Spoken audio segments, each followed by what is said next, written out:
অসহ্য পেট ব্যথার কারণে কলেজ থেকে ছুটি নিয়েছে রজনী। কিছুক্ষণের মধ্যেই হয়তো তার পিরিয়ড শুরু হবে। প্রতিবার পিরিয়ড শুরুর খানিক আগে থেকেই মাত্রাতিরিক্ত ব্যথা শুরু হয় তার। এটা বুঝতে পেরে সে কলেজ থেকে অগ্রিম ছুটি নিয়ে চলে এসেছে। কলেজ থেকে বের হওয়ার পর থেকে সে লক্ষ্য করছে একটা ছেলে তার পিছু নিয়েছে। ছেলেটা তাকে কিছু বলছেও না, আবার কাছেও আসছে না। রজনী থেমে গেলে ছেলেটাও থেমে যাচ্ছে। রজনী পেছনে তাকালে ছেলেটা অন্যদিকে তাকাচ্ছে। রজনীর কাছে ভীষণ অবাক লাগছে ছেলেটা এভাবে তাকে ফলো করছে কেন। এরই মাঝে রাস্তায় একটা ইজি বাইক পেল। রজনী ইজি বাইকে উঠে নিশ্চিত হলো যে ছেলেটা তার আর পিছু নিতে পারবে না। ইজি বাইক 10 মিনিট পরে গিয়ে থামলো খেয়াঘাটের কাছে। ইজি বাইক থেকে নেমে রজনী খেয়াই উঠলো। অবাক করা ব্যাপার, অন্য আরেকটা নৌকায় সেই ছেলেটাও উঠেছে। রজনী কৌতূহলী হয়ে ছেলেটাকে দেখছে। এভাবে তার পিছনে কারণ কি? খারাপ উদ্দেশ্য থাকলে তো নদীর ওপার থেকে উদ্দেশ্য সাকসেস করতে পারতো, কিন্তু এখন তো তার নিজের গ্রামে প্রবেশ করবে। নিজ গ্রাম থেকে ছেলেটা কি বলবে? নৌকা পার হয়ে একটি দোকান, ছেলেটা দোকানে বসলো আর রজনী ভ্যানের জন্য অপেক্ষা করছে, কিন্তু ভ্যান নেই। দাঁড়িয়ে থেকে অধৈর্য হয়ে হাঁটা শুরু করলো। তাদের গ্রাম থেকে কলেজ যেতে নদী পার হতে হয়। নদীর ওপারেই তাদের বিশাল শহর। রজনীদের গ্রামটাও অনেক বড়, বলা যায় 4 গ্রামের সমান একটা গ্রাম। এক পাড়ায় মানুষ অন্য পাড়ার মানুষদের ঠিক মতো চিনে না, বিশেষ করে মেয়ে বা বাড়ির বউরা চিনে না। গ্রাম হলেও রাস্তাঘাট ভালো, ভ্যান এবং অটো চলাচল করে সারাক্ষণ। এক পাশ থেকে অন্য পাশে মানুষ যানবাহনে যাতায়াত করে। রজনী খেয়াল করলো ছেলেটা এবার তার পিছু পিছু হাঁটছে না, নিশ্চিন্ত মনে এবার বাড়ির দিকে পা বাড়ালো। রাস্তার পাশে সেই দোকানের ছাউনির নিচে দাঁড়িয়ে ক্যারাম খেলছে কয়েকজন ছেলে। রজনী সেখান থেকেই যাচ্ছিল। রাস্তা ফাঁকা, আশেপাশে কাউকে না দেখে ছেলেগুলো খুব বাজেভাবে টোন করা শুরু করলো। একটা ছেলে বলে উঠলো, মালদা ক্যাডারে। অন্য একটি ছেলে বলল, উত্তরপাড়া থেকে আসে, এইবার ফার্স্ট ইয়ারে ভর্তি হয়েছে মনে হয়। আরেকজন ছেলে বলল, আরে ভাই এমন মাল তো দেই না আগে। আরেকটা ছেলে বলল, হ ভাই পুরাই আগুন, একদমই কচি। প্রথম ছেলেটি বলল, লাগবো নাকি? অন্য একটি ছেলে বলে উঠলো, লাগলে উস্তাদ রে কও, বাড়ি থেকে তৈলে আয়না দিব, উস্তাদ এসব কাজে ভালোই পটু আছে। প্রথম ছেলেটি বলল, লাগবে মানে? এসব মাল হাতছাড়া করি কেমনে? একদম টলমলে, ভাবখানা দেখা মনে হইতেছে অহনো মুরখ খোলা হয় নাই। আরেকটি ছেলে বলল, হ ভাই উস্তাদ রে আগের দিনই কইছিলাম এই মালের কথা। পরের ছেলেটি বলল, ফোন লাগা তাইলে, উস্তাদ এই মালটা আমার লাগা তৈলে আয়না দিক। প্রথম ছেলেটি বলল, তোর একার লাগা কেন, সবাই মিলেমিশে ভাগ করে নেই, মজা সবাই নেই। ছেলেগুলা পয়সা চিখাসিতে গড়িয়ে পড়লো। কেউ বলছে আমি আগে, কেউ বলছে না আমি আগে। একের পর এক বিশ্রী কথা বলেই যাচ্ছে। রজনী একটাবারের জন্য পেছনে ফিরে তাকালো না। দোকানের সামনে থেকে আসার সময় শুধু একটা ছেলের মুখ নজরে পড়েছিল, বাকি ছেলেগুলোর মুখও দেখেনি, শুধু তাদের কথা শুনেছে। রজনী হাঁটার গতি বাড়িয়ে দিতেই অন্য একটা ছেলে বলে উঠলো, আরে ভাই দেখ দেখ, লাল রং করা পেছনে। আরেকজন বলল, আরে ওইটা রং না। সাথে সাথে রজনী তার জামার পেছনে তাকিয়ে দেখলো ইতিমধ্যেই তার পিরিয়ড শুরু হয়ে গিয়েছে। জামার পিছনে দাগ ভেসে উঠেছে। ছেলেগুলো বিশ্রীভাবে হেসে উঠলো। ওদের হাসিতে রজনীর সমস্ত শরীর ঘৃণা আর ভয়ে থরথর করে কেঁপে উঠলো। ভীষণ অপমান লাগলো, তার আত্মসম্মানে এমন ভাবে আঘাত লাগলো, ভেতর থেকে বাদ ভাঙা কান্না উপচে এসে পড়ছে। একটা মেয়ের জীবনের সব থেকে আত্মসম্মানে লাগা কথাগুলো আজ সে শুনেছে। মেয়েরা কতটা আনসেফ তার নিজের দেশে। মেয়েদের ফাঁকা রাস্তায় পেলে ছেলেরা ভোগের বস্তু মনে করে, এইভাবে উপহাস করে। রজনী বুঝতে পারলো এই মুহূর্তে তার জীবনের সব থেকে বড় অঘটন ঘটতে চলেছে। আশেপাশেও কেউ নেই সাহায্য করার জন্য। তার মাথাটা ভন ভন করে ঘুরছে। তার বাবা বারবার বলে দিয়েছিল সে যেন এদিক সেদিক আসা যাওয়া না করে। এ পাড়ার ছেলেগুলো খুব একটা ভালো নয়, প্রয়োজনে সারাদিন দাঁড়িয়ে থাকবে তবুও যেন একা না আসে। বাবা তাহলে মিথ্যা বলেনি। ভয়ে রজনী আল্লাহকে ডাকছে আর মনে মনে দোয়া ইউনুস পড়ছে। এই মুহূর্তে কেউ যেন ফেরেস্তার মতো আসে আর তাকে এই ছেলেগুলোর হাত থেকে রক্ষা করে। মুখের ভেতর কেমন হাতুড়ি দিয়ে বাড়ি দেওয়ার মতো হচ্ছে। পেছন থেকে ছেলেগুলোর বিশ্রীকতার পরিমাণ আরো বহুগুণে বেড়ে গেল। ওই চোখমুখ শুকিয়ে এসেছে, এখনই মাথা ঘুরে পড়ে যাবে এমন একটা অবস্থা। তৎক্ষণাৎ একটা বাইক তার সামনে এসে দাঁড়ালো। রজনীর সাথে সাথে কেঁপে উঠলো। ভাবলো খারাপ ছেলেগুলো তার কাছে চলে এসেছে, এখন কি করবে কিছুই বুঝতে পারছে না। যদি কোনো অঘটন ঘটে তাহলে কি হবে? চোখ দুটো পানিতে টলমল করে উঠলো আর মন শক্ত করলো, আজ যদি তার কোনো সর্বনাশ হয় তাহলে সে আর চুপচাপ মেনে নেবে না। একটা খুন করে প্রয়োজনে সে নিজে খুন হবে। সে চায় না হেডলাইনে মানুষ এটা দেখুক যে কয়েকজন যুবকের হাতে কলেজ ছাত্রী গণধর্ষণের শিকার। সে চায় মানুষ দেখুক ধর্ষিত হয়ে ধর্ষককে খুন করেছে কলেজ ছাত্রী। তার সামনে এসে দাঁড়ানো কালো রঙের বাইকটার দিকে সে তাকালো। বাইকে দুজন ছেলে বসে আছে। পেছনে সেই ছেলেটা বসে আছে যে কলেজ থেকে আসার সময় রজনীকে ফলো করেছিল। তার সামনে হেলমেট মাথায় একটি ছেলে বসে আছে। এরই মাঝে পিছনের ছেলেটি বলে উঠলো, উস্তাদ এই সেই মেয়ে। উস্তাদ শব্দটি রজনীর কর্ণকুহরে কেমন বিশ্রী শোনালো। কিছুক্ষণ আগে এই উস্তাদ শব্দটা কয়েকবার শুনেছে সে। সামনে বসে থাকা ছেলেটির মাথায় হেলমেট খুললো, এলোমেলো চুলগুলো হাতের আঙ্গুল দিয়ে আছড়ে ঠিক করে নিল। রজনীর বুঝতে অসুবিধা হলো না যে এই ছেলেই তাদের উস্তাদ, যে উস্তাদকে দিয়ে তাকে তুলে আনার কথা বলা হয়েছে। তৎক্ষণাৎ তার মনের মধ্যে একরাশ ঘৃণা জমে গেল, এটা ভেবে যে ছেলেটা এই গ্যাংয়ের লিডার। ছেলেটার নাম প্রান্তিক চৌধুরী এই গ্রামেরই ছেলে, তবে ফ্যামিলি সহ শহরে থাকে। বাপদাদার ভিটা বাড়ি আছে, মাঝে মধ্যে গ্রামে এসে ঘুরতে। পারিবারিক ভাবে রাজনীতিতে জড়িত, অত্যন্ত সাহসী, মেধাবী আর তেজি স্বভাবের একটি ছেলে। তবে তার বাবা শান্তশিষ্ট ভাবে রাজনীতি করছে, কিন্তু প্রান্তিক তার ব্যতিক্রম। সেকেন্ডে জ্বলে ওঠে তার শরীর। এমন কোনো দিন নেই যে কারোর সাথে মারামারি করে না। এর কারণ আছে, একবার তার বাবাকে এক পার্টির লোক অকারণে খুব মেরেছিল। তারপর থেকে বাবার সাথে সম্পূর্ণ রাজনীতিতে মন দিয়েছে। পারিবারিক অভিজাত্য, দেখতে সুন্দর, শিক্ষাগত যোগ্যতা, ক্ষমতা সব থাকতেও 28 বছর বয়সী প্রান্তিক চৌধুরী সিঙ্গেল। যদিও এর পেছনে কারণ আছে। প্রান্তিক হাত ঘড়ি ঠিক করে ঘড়ির টাইম দেখলো।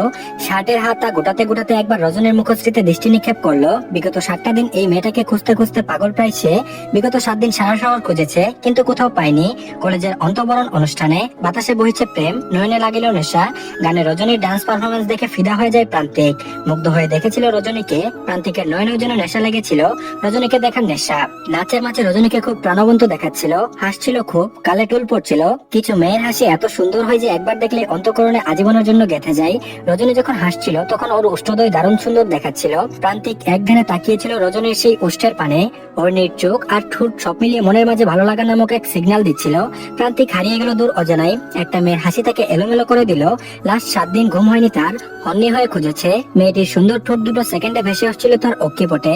যে ছেলের ধারণা ছিল এই পৃথিবীতে এমন কোনো মেয়ের জন্ম হয়নি যাকে সে ভালোবাসতে পারে, সেই ছেলেই এক মুহূর্তে প্রেম নামক ভয়ানক অসুখ আর অতলন্ততায় হারিয়ে গেল। বিগত 7 দিনে কেউ সন্ধান দিতে পারেনি মেয়েটির।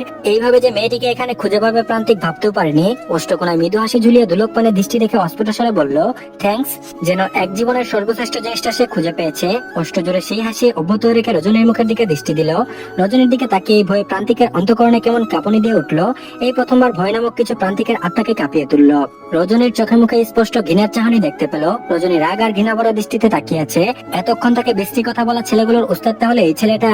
ওই ছেলেগুলো এত বিশ্রী আর জঘন্য, তাহলে তাদের উস্তাদটা কতটা বিশ্রী জঘন্য হতে পারে। রজনী আজ প্রমাণ পেয়েছে শুধু সুন্দর চেহারা হলেই মানুষের মন সুন্দর হয় না।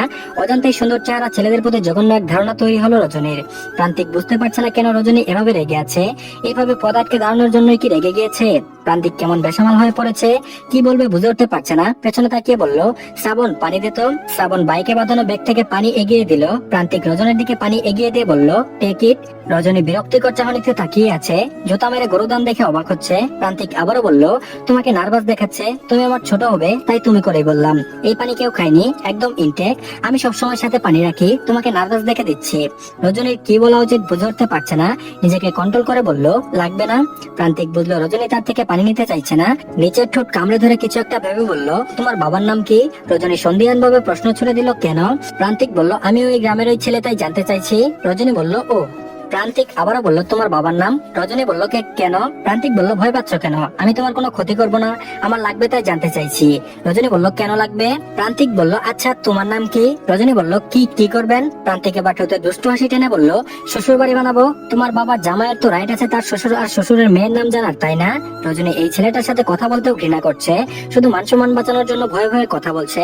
প্রান্তিক বুঝতে পারছে রজনী ক্রোধান্বিত, চোখ মুখে রাগ আর ঘৃণা উপচে পড়ছে, কিন্তু ভয় পাচ্ছে বলে তাকে সহ্য করছে। প্রান্তিক অত্যন্ত মেধাবী ছেলে, সাথে বিচক্ষণ। কেউ তার সাথে কেমন ভঙ্গিতে কথা বলছে চোখ দেখেই বলে দিতে পারে। রজনীর দিকে শান্ত চোখে তাকিয়ে বলল, তুমি কি কোনো কারণে আমার উপর বিরক্ত? আমি কি ডিস্টার্ব করছি তোমাকে? রজনী বলল, না। প্রান্তিক বলল, এই কথাটা মনের বিরুদ্ধে বললে এই বিরক্তির কারণ খুঁজে বের করতে প্রান্তিক চৌধুরী 2 মিনিটও লাগবে না। রজনী বলল, আমি কি করতে পারি? প্রান্তিক বলল, অফকোর্স, বাট নামটা বলতে হবে, নাম বললে যেতে পারবে। রজনী বলল, রজনী আমার নাম। প্রান্তিক বলল, ওয়াও, মাই ফেভারিট ফ্লাওয়ার রজনীগন্ধা। রজনী সেখান থেকে হাঁটা দিল। প্রান্তিক ডেকে বলল, এই যে রজনীগন্ধা, এত পথ হেঁটে যাবে কি করে? রজনী পেছনে তাকালো না। প্রান্তিক শ্রাবণকে বলল, বাইক নিয়ে যা, ইজি বাইক ডেকে নিয়ে আই। শ্রাবণ চলে গেল। প্রান্তিক রজনীর জামার পেছনে খেয়াল করলো। গায়ের শার্ট খুলে রজনীর সামনে গিয়ে দাঁড়ালো। রজনী আতঙ্কে কেঁপে উঠলো শার্ট খোলা দেখে। শার্টের নিচে সাদা গেঞ্জিও আছে। প্রান্তিকের দৃষ্টি রজনীর ঠোঁটের দিকে নিবদ্ধ। রজনী বুঝতে পারলো প্রান্তিক তার ঠোঁটের দিকেই তাকিয়ে আছে। এবার প্রান্তিক হেসে দিয়ে বলল, এত ভয়? কখনো ভয় দেখছি, কখনো রাগ, কখনো ঘৃণা, বাট হোয়াই? বলে শার্টটা রজনীর পেছনে বেঁধে দিল। রজনী এই ঘটনার জন্য একদম প্রস্তুত ছিল না, সে ভেবেছিল অন্য কিছু। রজনী বিস্ময় বদনে দেখছে প্রান্তিকের ভালো সাজার অভিনয়। কতগুলো নোংরা জানোয়ারদের পেলে রেখেছে। তাকে বিছানায় নিতে যারা জঘন্য কথা বলছে এবং যার সাহায্য বিছানায় নেবে তার এমন নারীদের প্রতি মারাত্মক রেসপেক্টে রজনীর কাছে আরো জঘন্য লাগছে। সত্যি বলতে এসব সে হজম করতে পারছে না। থুতু ছুঁড়ে মারতে ইচ্ছা করছে, বলতে ইচ্ছা করছে, অমানুষ জানোয়ার, এভাবে ভালো মানুষের মুখোশ পড়লে কি ভালো হতে পারবি? আমার জীবনের দেখা সব থেকে ঘৃণিত মানুষ তুই। রজনী প্রান্তিকের শার্ট খুলে ফেলার চেষ্টা করতে প্রান্তিক রজনীর হাত চেপে ধরলো। প্রান্তিকের হাতের স্পর্শে ঘৃণায় ওর শরীর রিরি হই করে উঠলো। রজনীকে স্পর্শ করা মাত্রই প্রান্তিকের শরীর ভয়ঙ্কর ভাবে কেঁপে উঠলো। এর আগে কোনো নারী স্পর্শ প্রান্তিককে এভাবে কাঁপাতে পারেনি। হাত চেপে ধরার সাথে সাথে রজনীর কোমর ও প্রান্তিকের হাত লেগে গেল অসাবধানতায়। ভয়ানক এক অনুভূতির সৃষ্টি হলো। একটা মেয়ের স্পর্শ এত ভয়ানক হতে পারে?